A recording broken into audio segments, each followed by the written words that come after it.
नमस्कार मित्रों, स्वागत करता हूँ आपका हमारे जेवीएन सीआईबी मेड सिंपल के इस चैनल में। दोस्तों, आज के इस एवीएफएम के लाइव सेशन में हम लोग मेमोरी बेस्ड रिकलेक्टेड क्वेश्चन को डिस्कस करेंगे। हमारा जो एवीएफएम का जून 2023 का एग्जाम हुआ था, पहली बार ये सिलेबस में लाया गया था, आपको पता होगा। तो इसमें किस प्रकार के क्वेश्चन पूछे गए थे, आइए जरा देखते हैं। और दोस्तों, हम बेसिकली इस वीडियो का पर्पज़ यही है कि हम अपनी रणनीति को उसके अकॉर्डिंग बना सके, क्वेश्चन को देखकर कि आखिर एग्जाम में किस तरह के क्वेश्चन पूछे जा रहे हैं और हमारी रणनीति उसी के अकॉर्डिंगली होना चाहिए। दोस्तों, आपको मैं बता दूं कि इस प्रकार से हमारे पास एवीएफएम के पूरे 100 क्वेश्चन का सेट है, जो कि मैं अपने मॉक टेस्ट के माध्यम से आप तक प्रोवाइड करवा रहा हूं। तो यदि आपको इस प्रकार के क्वेश्चंस चाहिए तो हमारे मॉक टेस्ट कोर्स में एनरोल हो जाइए। ऐप का लिंक मैं आपको डिस्क्रिप्शन में प्रोवाइड कर देता हूं। उसी तरह दोस्तों, एवीएम हो, बीएफएम हो, बीआरबीएल हो, सभी के दोस्तों हर एक क्वेश्चन हमारे पास अवेलेबल हैं, जो कि इस साल जून 2023 में पूछे गए थे। So and all those questions are being included in the mock test programme. So मैं एक सेपरेट ही मॉक टेस्ट दे रहा हूं अपने पेड मेंबर्स को, जिसमें दोस्तों सारे के सारे आप क्वेश्चन जो पूछे गए हैं एग्जैक्टली वही क्वेश्चन आपको मॉक टेस्ट के फॉर्म में प्रैक्टिस के लिए प्रोवाइड करवा रहा हूं, ताकि आप गेज कर पाएं कि किस प्रकार क्वेश्चन पूछा गया था और आपकी प्रिपरेशन अभी किस लेवल तक हुई है। चलिए दोस्तों, शुरुआत करते हैं हम लोग आज के वीडियो लेसन को। सबसे पहले आपके लिए आज विशेष ऑफर है। आप 10% का ऑफर आपको मैं प्रोवाइड कर रहा हूं हमारे सभी कॉम्प्रिहेंसिव कोर्स में। आपको पता होगा दोस्तों, कॉम्प्रिहेंसिव प्लान के अंदर आपको theory, MCQs, daily quizzes, mock test सब कुछ मिलता है दोस्तों। इसके साथ क्विक रिवीजन सेशन भी मिलता है। तो ये हमारा 10% डिस्काउंट केवल आज के लिए वैलिड है। आपको इग्नाइट 10 कूपन कोड को यूज करना है, ठीक है। आपको ये कूपन कोड इग्नाइट 10 को यूज करना है। हमारे ऐप को आप इंस्टॉल कर लीजिए। ऐप का लिंक आपको डिस्क्रिप्शन सेक्शन में मिल जाएगा। और जो कोड यूज करना है वो है इग्नाइट 10, और इस कूपन कोड को यूज करके दोस्तों आप 10% डिस्काउंट अवेल कर सकते हैं हमारे कॉम्प्रिहेंसिव कोर्सेज में, चाहे वो जेआईबी का हो या सीआईबी का हो, इंडिविजुअल कोर्स हो या कॉम्बो कोर्स हो, सभी पे आपको 10% का डिस्काउंट मिल रहा है। तो दोस्तों, ऐप का लिंक ये है, सेम लिंक आपको डिस्क्रिप्शन सेक्शन में भी मिल जाएगा। आप वहां से उस लिंक पे क्लिक करके हमारे ऐप को इंस्टॉल कर ले और जिस भी कॉम्प्रिहेंसिव कोर्स की आपको रिक्वायरमेंट है उसमें आप इनरोल हो जाएं। चलिए दोस्तों, शुरुआत करते हैं हम लोग अपने रिकलेक्टेड क्वेश्चन के साथ। पहला क्वेश्चन है हमारा, इनमें से कौन सा डेटा माइनिंग प्रोसेस का स्टेप नहीं है। दोस्तों, सबसे पहले मैं आपको ऑप्शन को पढ़ के बताता हूं। Data cleaning, data exploration, data modelling, data visualisation. मैं आपको इस तरह समझाऊंगा कि आपको समझिए कि एक नया कंसेप्ट मैं समझा रहा हूं और उसके बेसिस पे मैं इस एमसीक्यूज को डिस्कस करेंगे। दोस्तों, सबसे पहले प्रश्न ये है कि डेटा माइनिंग होता क्या है। दोस्तों, डेटा माइनिंग प्रोसेस एक सीरीज ऑफ स्टेप्स है जिससे आप यूज करके डेटा नॉलेज को एक्सट्रैक्ट कर सकते हैं। यू कैन एक्सट्रैक्ट नॉलेज, ठीक है। तो बेसिकली इसको यूज़ किया जाता है नॉलेज को एक्सट्रैक्ट करने के लिए। कहाँ से? To extract knowledge from data. Okay, तो दोस्तों क्या क्या स्टेप्स है, तो ये जो स्टेप्स है इसको 2 फेज में डिवाइड किया जाता है। It is divided into 2 phases, ठीक है। तो पहला फेज है दोस्तों जिसे हम लोग कहते हैं डेटा प्री प्रोसेसिंग। पहले क्या कहते हैं? डेटा प्री प्रोसेसिंग, ठीक है। तो डेटा प्री प्रोसेसिंग क्या होता है? डेटा प्री प्रोसेसिंग में आप क्लीनिंग करते हैं, राइट। डेटा प्री प्रोसेसिंग में आप क्लीनिंग करते हैं, इंटीग्रेट करते हैं, right. You clean, you integrate और ट्रांसफॉर्म करते हैं डेटा को, ताकि उसको आप माइन करने के लिए तैयार हो। You clean, you integrate, you transform so that it is ready to be mined. और दूसरा जो प्रोसेस है दोस्तों डेटा माइनिंग का, वो है डेटा माइनिंग। समझे? तो 2 स्टेप्स होता है, एक तो डेटा प्री प्रोसेसिंग होता है और दूसरा होता है दोस्तों डेटा माइनिंग, ठीक है। तो डेटा माइनिंग में क्या होता है, तो आप एल्गोरिथम को यूज़ करते हैं पैटर्न को एक्सट्रैक्ट करने के लिए डेटा से। तो आप क्या यूज़ करते हैं दोस्तों? एल्गोरिथम को यूज़ करते हैं to extract pattern from the data, ठीक है। तो फ्रेंड्स, अब देखिए इसके अंदर बहुत सारे स्टेप्स होते हैं, clustering, classification, association, rule mining etcetera. तो यहाँ पे देखिए डेटा माइनिंग जो स्टेप है ना, सॉरी, डेटा मॉडलिंग जो है, दिस डेटा मॉडलिंग एक मशीन लर्निंग प्रोसेस का स्टेप है। किसका स्टेप है? एमएल का। एमएल क्या होता है? मशीन लर्निंग, ठीक है। तो और आपको पता है ये एमएल जो है ना, ये सबसेट है डेटा माइनिंग का। This is a subset of data mining. Okay, machine learning is a subset of data mining. तो मशीन लर्निंग कंप्यूटर साइंस का वो फील्ड होता है जिससे कंप्यूटर को एक क्षमता मिलती है कि वो बिना प्रोग्राम किए हुए सीख सके।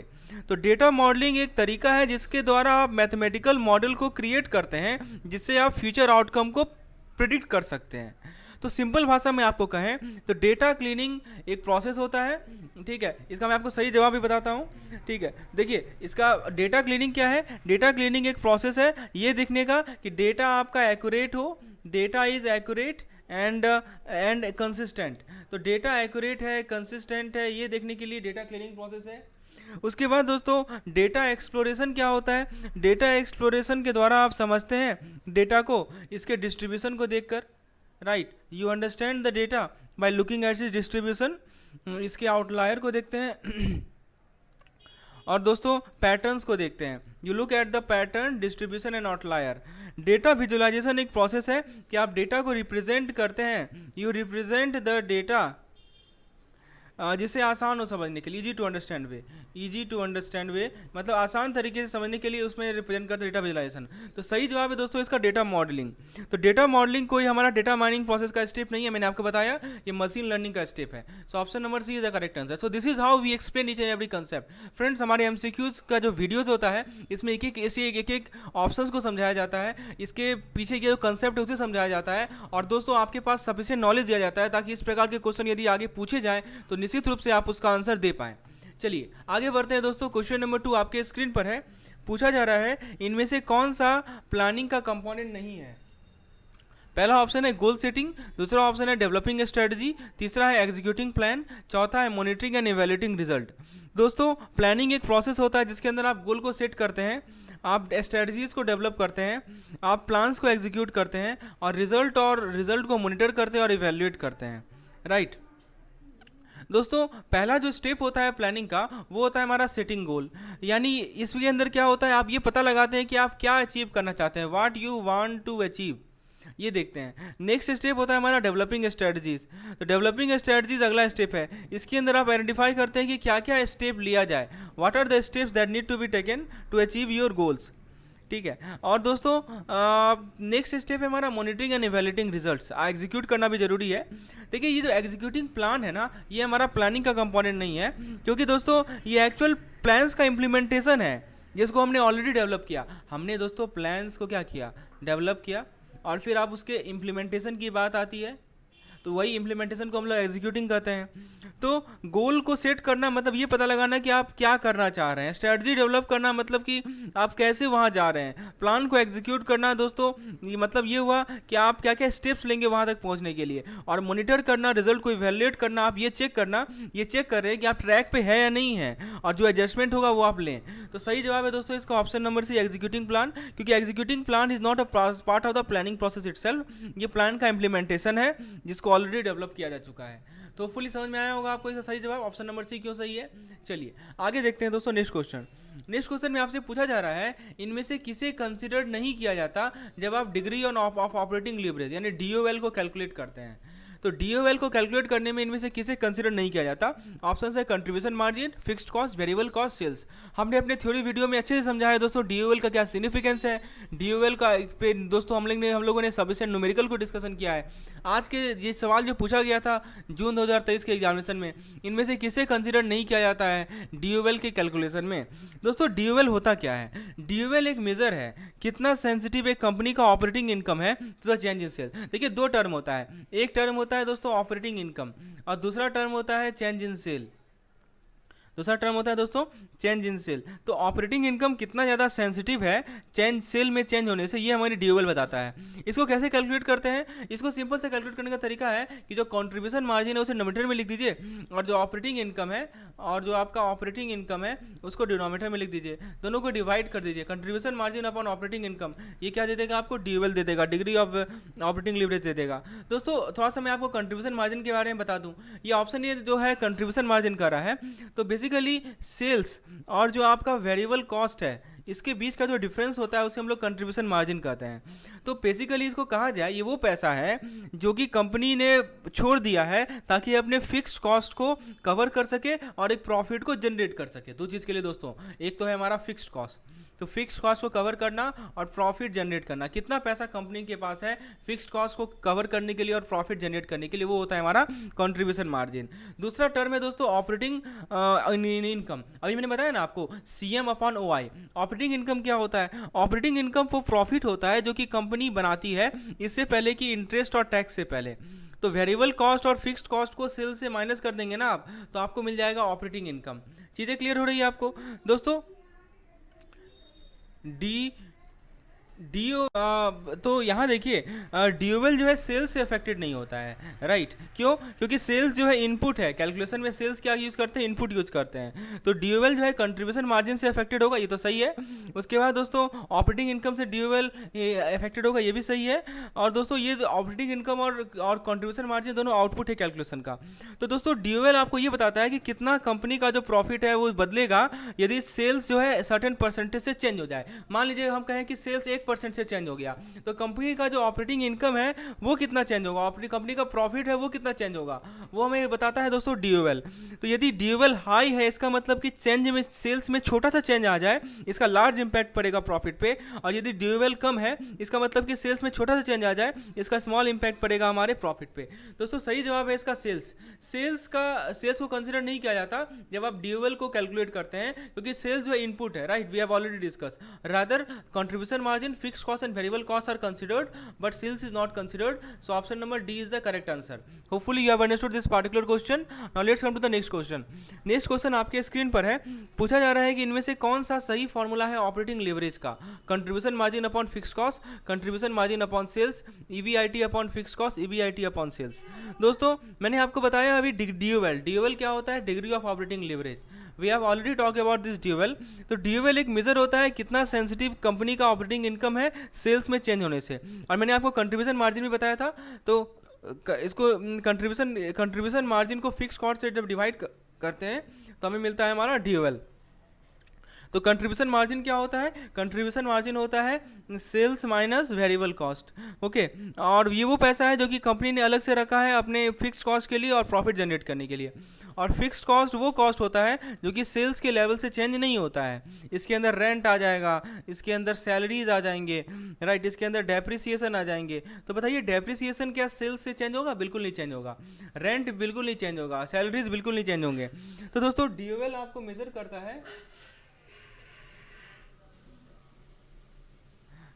ड्यूअल मेजर करता है कि कितना कंपनी का प्रॉफिट चेंज होगा यदि सेल्स जो है सर्टेन परसेंटेज से चेंज होगा। तो मैंने आपको समझाया भी था कि ड्यूअल का क्या पॉजिटिव मीनिंग है, नेगेटिव मीनिंग है। तो सही आंसर है इसका ऑप्शन नंबर ए, ठीक है। तो दोस्तों लेमन टर्म्स में यदि बात करें तो कंट्रीब्यूशन मार्जिन वो पैसा होता है जो कि कंपनी प्रत्येक सेल से बनाती है और अपने वेरिएबल कॉस्ट को के लिए पे करती है। फिक्स्ड कॉस्ट वो खर्चा होता है जो कि कंपनी को पे करना है, चाहे कितना भी यूनिट ये बेचे या ना बेचे। यूनिट बिके या ना बिके कोई फर्क नहीं, फिक्स कॉस्ट तो पे करना ही करना है। तो ड्यूअल ये मेजर करता है कि कंपनी का प्रॉफिट कैसे चेंज होगा यदि सेल्स जो है सर्टेन परसेंटेज से चेंज हो जाए, ठीक है। जैसे मान लीजिए कि एक कंपनी है जिसका ड्यूअल है 3। इसका मतलब ये हुआ कि यदि सेल्स में 1% का इंक्रीमेंट होगा तो कंपनी का प्रॉफिट 3% से चेंज हो जाएगा। ऐसा इसलिए क्योंकि कंपनी के पास बहुत सारा फिक्स्ड कॉस्ट है, इसीलिए यदि सेल्स में स्मॉल इंक्रीज हो रहा है तो प्रॉफिट में बहुत ज़्यादा इंक्रीज हो रहा है। लेकिन दूसरी तरफ मान लीजिए कि किसी कंपनी का ड्यूअल है मात्र 1। इसका मतलब ये हुआ कि यदि 1% सेल्स बढ़ेगा तो उसके कारण दोस्तों कंपनी का जो प्रॉफिट है वो कितना बढ़ेगा? 1% बढ़ेगा। ऐसा इसलिए क्योंकि कंपनी के पास बहुत सारा वेरिएबल कॉस्ट है, इसीलिए छोटा सा सेल्स बढ़ना जो है ज़्यादा प्रॉफिट में इंक्रीज नहीं बढ़ा रहा है। तो समझ में आया आपको सिग्निफिकेंस क्या है ड्यूअल का? Very good. अब दोस्तों नेक्स्ट क्वेश्चन पे आते हैं। आपसे पूछा जा रहा है इनमें से कौन सा बिग डेटा का कैरेक्टरिस्टिक्स नहीं है? Option A volume, velocity, variety, veracity. दोस्तों आपको मैं बता दूं बिग डेटा के 5 कैरेक्टरिस्टिक्स होते हैं, राइट? बिग डेटा के 5 कैरेक्टरिस्टिक्स होते हैं। Let me tell you the fact. What are the 5 characteristics of big data? देखिए जो 5 कैरेक्टरिस्टिक्स, वो पहला होता है वॉल्यूम। वॉल्यूम का मतलब ये होता है कि कितना अमाउंट ऑफ डेटा इसको जनरेट किया जा रहा है, कलेक्ट किया जा रहा है। दूसरा होता है वेलोसिटी। वेलोसिटी दोस्तों स्पीड होता है जिस पे डेटा को जनरेट किया जा रहा है। तीसरा है वैरायटी। वैरायटी मतलब डिफरेंट टाइप्स ऑफ डेटा जिसको जनरेट किया जा रहा है। वेरासिटी मतलब होता है दोस्तों एक्यूरेसी। वेरासिटी का मतलब क्या होता है? एक्यूरेसी और trust worthiness of the data. और लास्ट होता है दोस्तों वैल्यू। वैल्यू क्या होता है कि पोटेंशियल इनसाइट जो कि आप डेटा से जनरेट कर सकते हैं। तो दोस्तों वेलोसिटी का जो वेलोसिटी का गला कैरेक्टरिस्टिक्स है ना, ये सभी तरह के बिग डेटा के लिए एप्लीकेबल नहीं होता है। जैसे मैं आपको एग्जांपल बताऊं, कुछ बिग डेटा दोस्तों ना स्टैटिक होते हैं, कुछ बिग डेटा क्या होते हैं? स्टैटिक होते हैं, और वो ओवर द टाइम चेंज नहीं होते। इसलिए दोस्तों वेलोसिटी कोई जरूरी कैरेक्टरिस्टिक्स नहीं है, राइट? तो इसीलिए दोस्तों कुछ डेटा स्टैटिक नेचर के होते हैं, उनमें वेलोसिटी होता ही नहीं है। So that's why velocity is not a necessary characteristics. दोस्तों वेलोसिटी एक स्पीड होता है जिस स्पीड से आप डेटा को जनरेट कर रहे हैं। जैसे मान लीजिए सोशल मीडिया है, सोशल मीडिया से जो डेटा जनरेट किया जा रहा है वो बहुत ही हाई वेलोसिटी का है। लेकिन दोस्तों मान लीजिए कि कस्टमर डेटाबेस से आप डेटा को एक्सट्रैक्ट कर रहे हैं तो बहुत स्लो वेलोसिटी से कलेक्ट किया जाएगा, राइट। तो ये है वेलोसिटी। किसी डेटा का वेलोसिटी हाई होता है जैसे सोशल मीडिया का, और किसी कस्टमर डेटाबेस से डेटा आप एक्सट्रैक्ट कर रहे हैं तो उसका वेलोसिटी कम होगा। तो करेक्ट आंसर है दोस्तों इसका ऑप्शन नंबर बी, वेलोसिटी। क्योंकि वेलोसिटी जो है कोई जरूरी कैरेक्टरिस्टिक्स नहीं है बिग डेटा का। मान लीजिए स्टैटिक डेटा रहा तो वेलोसिटी उसमें होगा ही नहीं।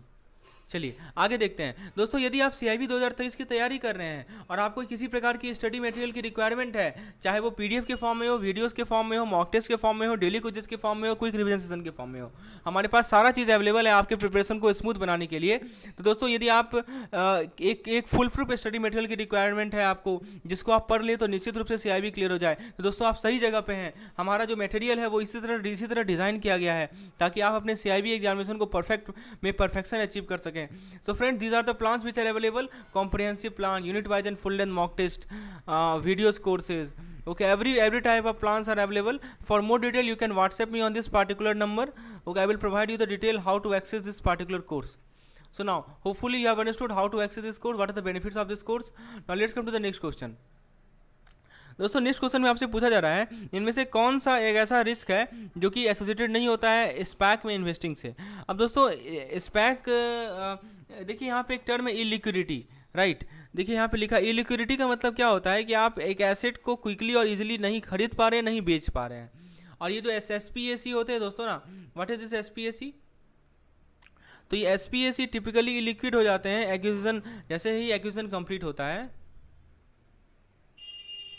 एक्विजिशन जैसे ही कंप्लीट होता है तो ये जो SPAC होते हैं दोस्तों ये इलिक्विड हो जाते हैं, राइट। क्योंकि दोस्तों वो एक्सचेंज पे ट्रेड नहीं हो रहे होते हैं। इसका मतलब इन्वेस्टर के पास डिफ़िकल्टी होता है अपने शेयर को बेचने में। तो दोस्तों बाकी जो 3 ऑप्शंस हैं वो सारे रिस्क हैं, मैं आपको बताता हूँ। जैसे देखिए कह रहा है कि SPAC may not be able to find a suitable target company to acquire. दोस्तों ये एक मेजर रिस्क है, क्योंकि यदि SPAC टारगेट कंपनी नहीं फाइंड करता है तो उसे पैसा रिटर्न करना पड़ेगा अपने इन्वेस्टर को। दूसरा है दोस्तों SPAC में overpay for the target company. ऐसा इसलिए होता है यदि मान लीजिए कि SPAC दूसरे SPAC के साथ compete कर रहे हैं सेम टारगेट कंपनी के लिए, तो ओवर पेमेंट का भी सिचुएशन आता है। और दोस्तों नेक्स्ट है SPAC may be unable to complete the acquisition due to regulatory. तो ये तब होता है दोस्तों जब टारगेट कंपनी जो है अब SPAC के फाइनेंशियल या दूसरे रिक्वायरमेंट को मीटअप नहीं कर पा रही है। तो दोस्तों सही जवाब है इसका option number D, SPAC share में भी liquid after the acquisition complete है। सिंपल भाषा में समझाता हूँ, ई लिक्विडिटी का मतलब ये होता है कि ना वो खरीद पा रहा है ना वो बेच पा रहा है। तो यदि आप SPAC में इन्वेस्ट करेंगे और शेयर ई लिक्विड हो जाए तो आप ना उसे बेच पाएंगे, आसान से बेच ही नहीं पाएंगे। यदि आपको बेचना है तो नहीं बेच पाइएगा, राइट। तो ये एक रिस्क नहीं है जो कि इन्वेस्टिंग है। बाकी ये तीनों के तीनों रिस्क हैं, राइट। SPAC का शेयर जो है लिक्विड हो जाता है, राइट। तो अदर रिस्क की कुछ बात करें तो SPAC के मैनेजमेंट टीम के पास एक्सपीरियंस ना होना, SPAC की टारगेट कंपनी सक्सेसफुल ना होना, SPAC का शेयर जो है वोलेटिलिटी से सब्जेक्ट होना, ये सभी दोस्तों क्या है, रिस्क है। लेकिन यहाँ पे लिक्विड कर रहा है तो ये रिस्क नहीं है हमारा। ऑप्शन नंबर डी सही जवाब है इसका। चलिए आगे बढ़ते हैं। नेक्स्ट क्वेश्चन में पूछा जा रहा है इनमें से कौन सा हाइब्रिड फाइनेंस प्रोडक्ट का एग्जांपल नहीं है। Which of the following is not an example of hybrid finance product. बताइए, convertible bond, preferred stock, collateralised डेब्ट ऑब्लिगेशन, एक्सचेंज ट्रेडेड फंड। दोस्तों सबसे पहले इसके बारे में समझिए, हाइब्रिड फाइनेंशियल प्रोडक्ट होता क्या है। एक ऐसा फाइनेंशियल इंस्ट्रूमेंट जो जिसमें डेब्ट का भी कैरेक्टरिस्टिक्स हो और प्लस इक्विटी का भी कैरेक्टरिस्टिक्स हो, ठीक है। जैसे मैं आपको बताऊँ कन्वर्टेबल बॉन्ड, फिर हमारा प्रीफर्ड स्टॉक, CDO, ये सभी एग्जांपल है हाइब्रिड फाइनेंस प्रोडक्ट के। मैं आपको थोड़ा थोड़ा बता देता हूँ सबके बारे में। कन्वर्टेबल बॉन्ड्स क्या होते हैं, तो वैसा बॉन्ड जिसको आप शेयर में कन्वर्ट कर सकते हैं, तो वैसा बॉन्ड जिस can be converted into share, ठीक है, एट प्री डिटरमाइंड प्राइस। तो इनके पास डेब्ट का भी फीचर होता है क्योंकि वो होल्डर को इंटरेस्ट देते हैं। देखिए कन्वर्टेबल बॉन्ड के पास डेब्ट का फीचर इसलिए होता है क्योंकि वो होल्डर को क्या देते हैं, इंटरेस्ट पे करते हैं। और इक्विटी का भी फीचर होता है, इक्विटी का फीचर इसलिए होता है कि इसको आप शेयर में कन्वर्ट कर सकते हैं। नेक्स्ट है हमारा प्रीफर्ड स्टॉक। प्रीफर्ड स्टॉक मैंने आपको पहले ही बताया था कि एक तरह का इक्विटी होता है जिसके पास डेब्ट का फीचर होता है। सो this is a type of equity which has the feature of डेब्ट, राइट। तो ये एक फिक्स डिविडेंड पे करेगा होल्डर को, जैसा कि डेप्ट में होता है, लेकिन दोस्तों इसके पास प्रायोरिटी रहेगा over common stock in the event of liquidation. Capitalised डेब्ट ऑब्लिगेशन एक तरह का स्ट्रक्चर प्रोडक्ट है जो कि कंबाइन करता है तरह तरह के डेब्ट सिक्योरिटीज को। दोस्तों ईटीएफ जो है हमारा एक्सचेंज ट्रेडेड फंड जो है, this is not an hybrid financial product, क्योंकि ये इसमें कोई डेब्ट इक्विटी का कॉम्बिनेशन नहीं है। ये क्या होता है, ईटीएफ क्या होता है, इस is a basket of securities, securities का एक बास्केट है, ठीक है, जिसको ट्रेड किया जाता है एक्सचेंज पे, जैसे कि स्टॉक को ट्रेड किया जाता है। इसे इसको यूज कर सकते हैं आप एक पार्टिकुलर मार्केट इंडेक्स को ट्रैक करने में।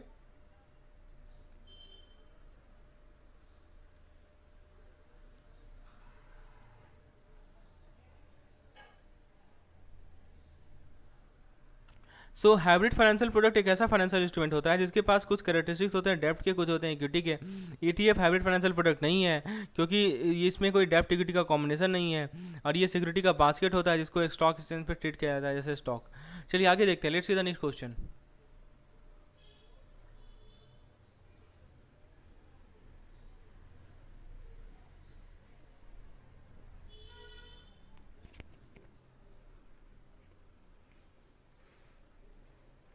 Now let's see the next question. इनमें से कौन सा बेनिफिट नहीं है बिजनेस एनालिटिक्स को यूज करने का? Which are the following is not a benefit of using a business analytics, right. So friends, business analytics एक प्रोसेस होता है जिसके थ्रू आप डेटा और स्टैटिस्टिकल मेथड को यूज़ करते हैं ताकि आपको इंसाइट मिल सके बिजनेस परफॉर्मेंस में। इसको यूज़ करते हैं आप डिसीजन मेकिंग को इंप्रूव करने में, एफिशिएंसीज को बढ़ाने में, कॉस्ट को रिड्यूस करने में। लेकिन दोस्तों ये डायरेक्टली लिंक नहीं है increase due to increase customer satisfaction.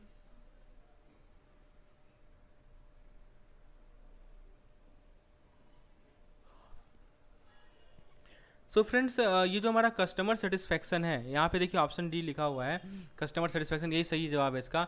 So customer का जो सेटिस्फैक्शन है वो इन्फ्लुएंस होता है बहुत सारे फैक्टर से, जैसे प्रोडक्ट का क्वालिटी क्या है, सर्विसेज का क्वालिटी क्या है, कस्टमर सर्विस का लेवल क्या है, ओवरऑल कस्टमर एक्सपीरियंस क्या है। दोस्तों बिजनेस एनालिटिक्स को यूज़ किया जाता है ताकि आप इनमें से कुछ फैक्टर्स को इम्प्रूव कर सकते हैं।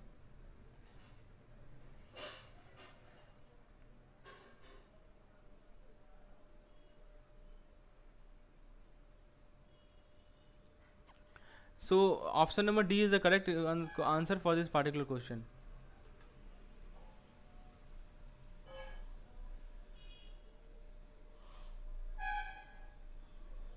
इन the next question it has been asked, इनमें से कौन सा स्टेटमेंट सही है मेजाइन फाइनेंसिंग के बारे में? तो आइए देखते हैं मेजाइन फाइनेंसिंग होता क्या है। मेजाइन फाइनेंसिंग एक तरह का हाइब्रिड फाइनेंसिंग है जिसके पास दोनों कैरेक्टरिस्टिक होता है, डेप्ट का भी इक्विटी का भी। ये सबऑर्डिनेट होता है सीनियर डेप्ट से, लेकिन सीनियर होता है इक्विटी से।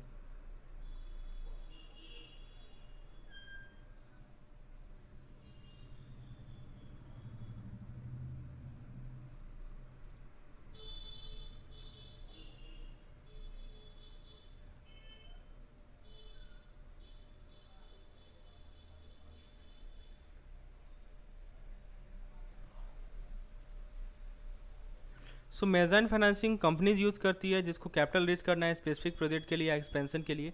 ये ज़्यादा एक्सपेंसिव फॉर्म ऑफ फाइनेंसिंग है सीनियर डेप्ट से, लेकिन ये फ्लेक्सिबल भी है। सिंपल भाषा में बात करें तो मेजाइन फाइनेंसिंग एक तरह का लोन होता है जिसके पास डेप्ट और इक्विटी दोनों का मिक्सचर होता है। ये डेप्ट इसलिए है क्योंकि इसे रिपे करना है, लेकिन इक्विटी का भी रोल है क्योंकि दोस्तों लैंडर कंपनी में स्टेक होता है। तो ये हाइब्रिड है डेप्ट और इक्विटी का। दोस्तों ये सबऑर्डिनेट होता है सीनियर डेप्ट से, लेकिन सीनियर होता है इक्विटी से।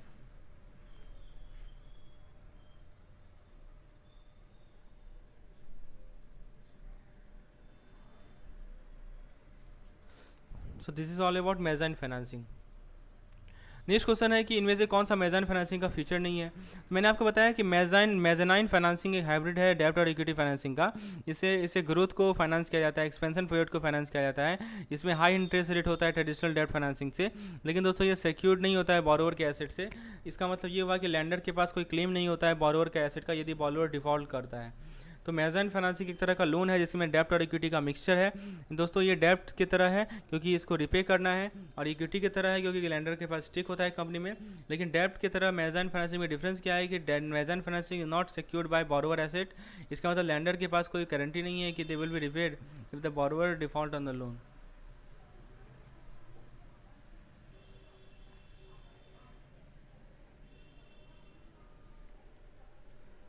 So friends, correct answer to this particular question regarding mezzanine financing is option number D, that it is secured by the borrower asset. Option number D is incorrect. MBO का best definition क्या है? Management system that measures employee performance against a series of set of target goals to gauge their overall performance.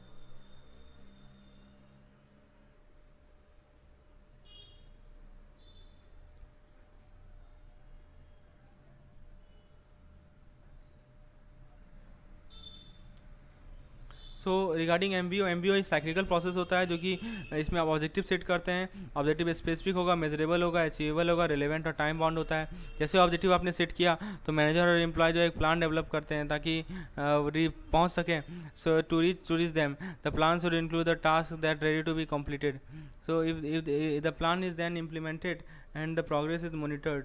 So this is lemon term में बात करें तो MBO एक तरीका है मैनेजर और एम्प्लॉय को कि वो एक साथ काम करे गोल को सेट करने के लिए, प्रोग्रेस को ट्रैक करने के लिए. इनमें से कौन सा ग्रीन बॉन्ड का टाइप नहीं है? Climate bond, sustainable bond, social bond, water bond. So friends, green bond एक तरह का डेप्थ सिक्योरिटी होता है जो कि इशू किया जाता है ताकि आप फाइनेंस कर सकें.